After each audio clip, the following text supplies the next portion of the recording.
alergi hidup atau energi hidup? Mana yang selama ini ada di dalam pemikiranmu?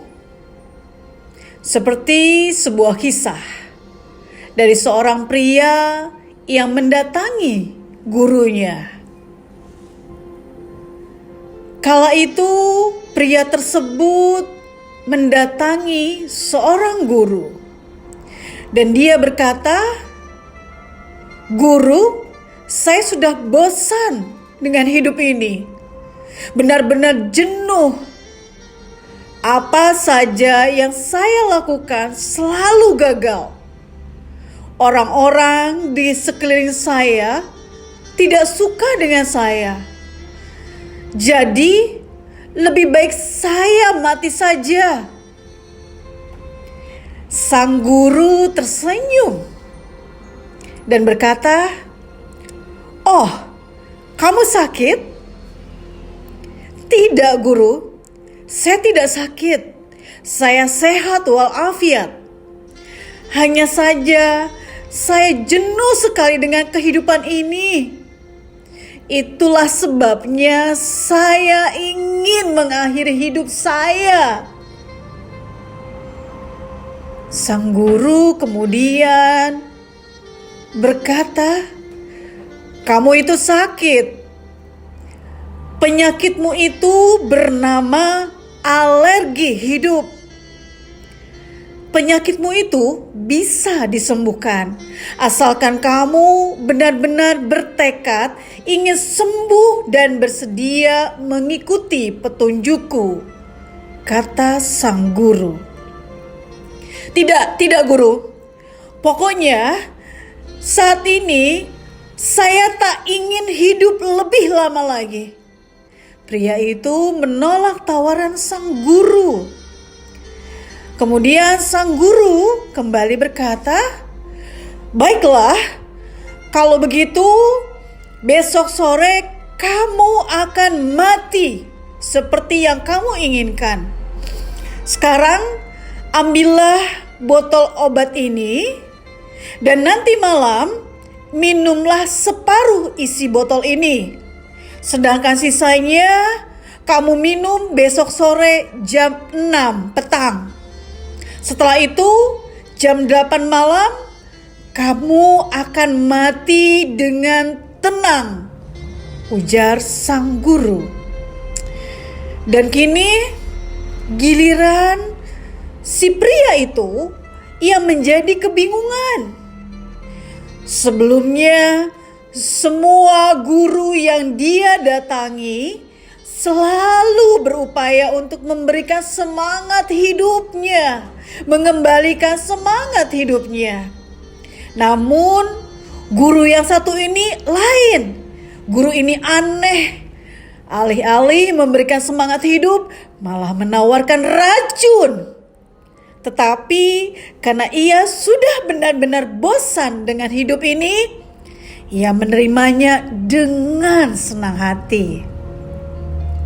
Dan setibanya pria ini di rumahnya, ia langsung menghabiskan setengah botol racun yang disebut obat oleh sang guru tadi. Lalu ia merasakan ketenangan yang tak pernah ia rasakan sebelumnya. Ia begitu rileks, begitu nyaman, begitu tenang. Dan saat itu dia hanya merasakan kedamaian. Tinggal 1 malam plus 1 hari lagi ia akan mati seperti yang dia inginkan. Ia berpikir ia akan terbebas dari segala masalah yang selama ini dihadapinya.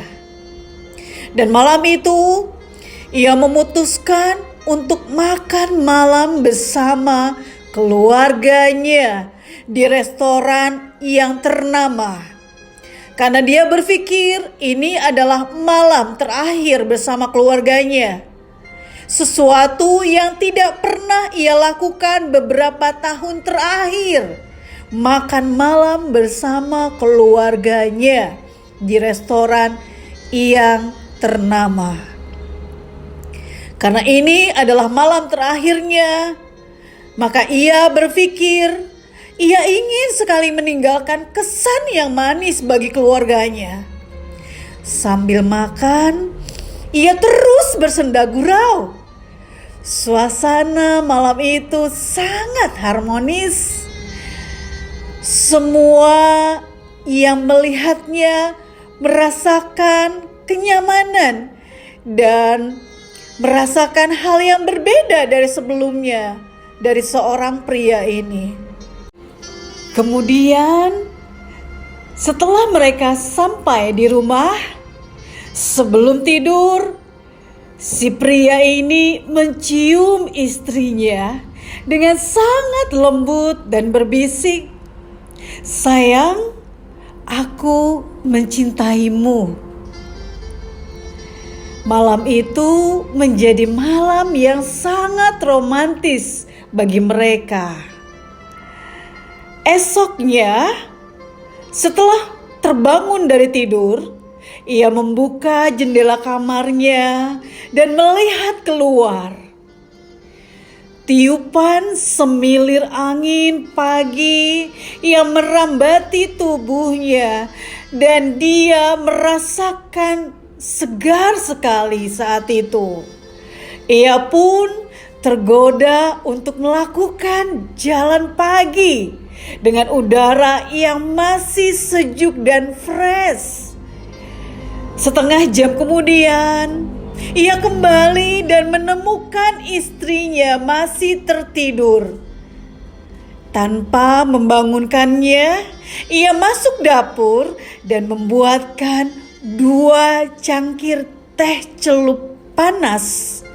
Yang satu untuk dirinya, yang satu lagi untuk istrinya yang masih tertidur saat itu. Karena pagi itu adalah pagi terakhir baginya. Ia ingin meninggalkan kenangan manis bagi istrinya. Itulah yang dia pikirkan. Ketika terbangun, sang istri merasa terheran-heran dan merasakan keanehan sekali. Sehingga ia bertanya, "Sayang, apa yang sedang terjadi denganmu? Selama ini mungkin aku salah.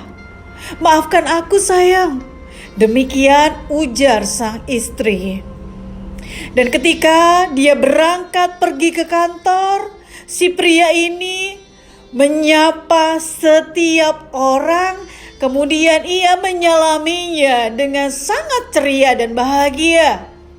Staf dan para pegawai pun menjadi bingung. Sahabat-sahabatnya, teman-temannya, semuanya kebingungan. Mereka berkata, "Hari ini mengapa bos kita aneh ya?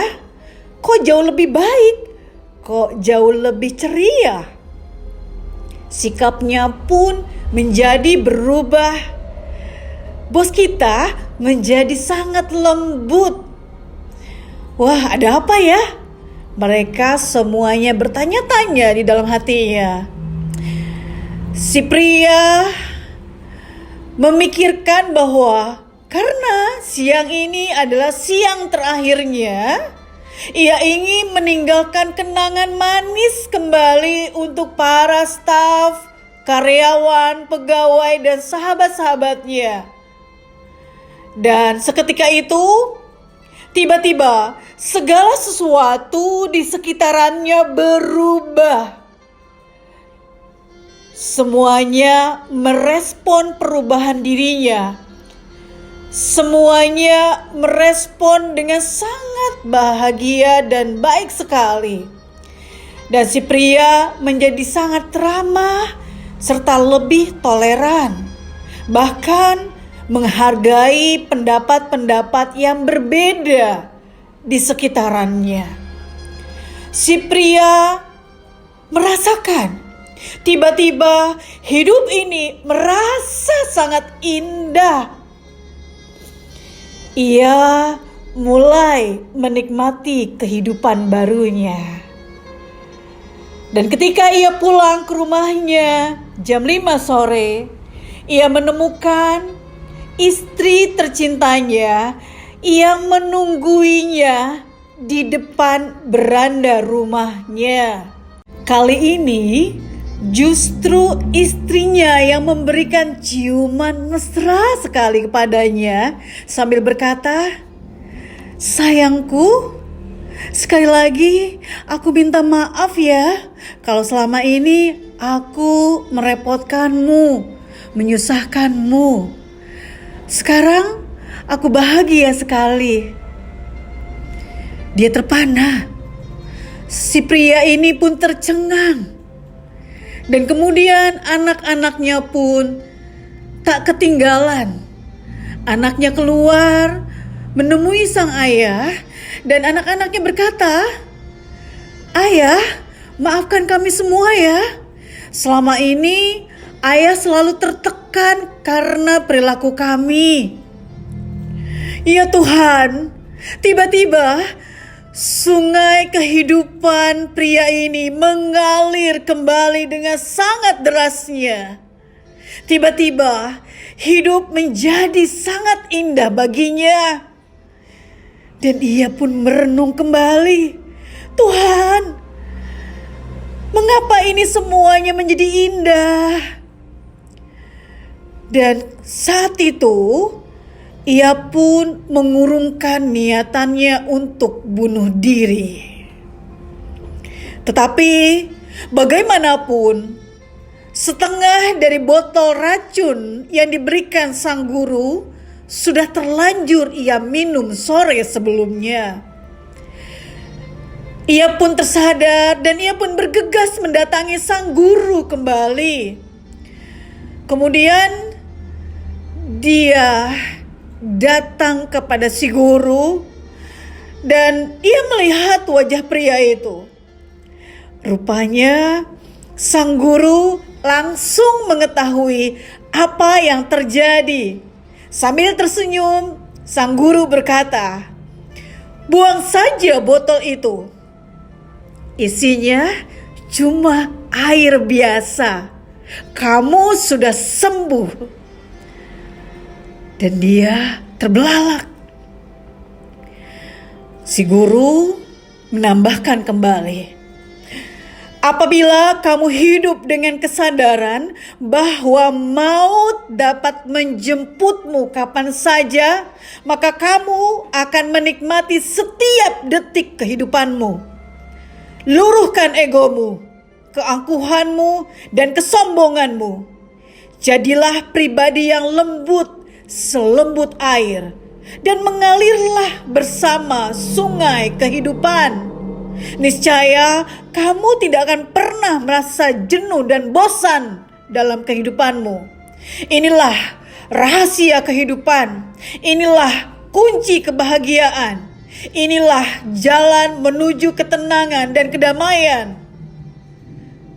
Sang pria itu terpana.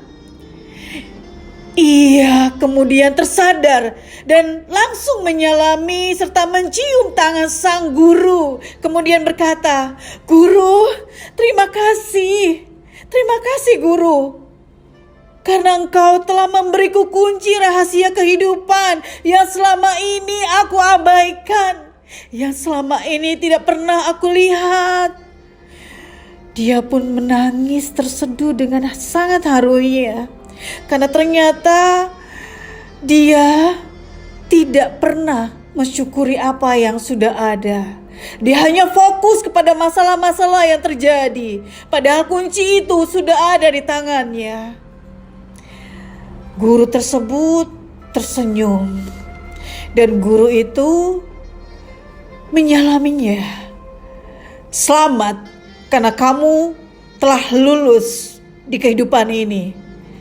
Pakailah kunci itu untuk menemani perjalananmu, sehingga kehidupanmu jauh lebih baik dan engkau merasakan kebahagiaan dari Tuhan semesta alam." "Terima kasih guru, karena Engkau telah memberiku kunci rahasia kehidupan ini. Itulah, apapun yang terjadi di dalam hidupmu, apapun kondisimu, apapun yang kau rasakan, ingatlah bahwa hidupmu berharga, bahwa hidupmu berarti. Berarti bagi dirimu, berarti bagi yang lain, berarti bagi keluargamu, juga berarti bagi alam semesta. Demikianlah adanya, demikianlah kenyataannya, karena Tuhan tidak pernah sembarangan menciptakan manusia. Tuhan menciptakan setiap makhluk dengan tugas dan fungsinya masing-masing. Tuhan menciptakan manusia jauh lebih sempurna dibandingkan makhluk lainnya. Karena itulah engkau sangat berharga. Sahabat VGH tercinta, semoga kisah ini memberikan makna, memberikan manfaat bagi kita semua dalam menyikapi seluruh perjalanan kehidupan ini. Mohon maaf lahir dan batin. Saya Coach Neden Teresia, VGH 99 Bandar Lampung. Sampai jumpa kembali. Salam cinta bagi Anda semua.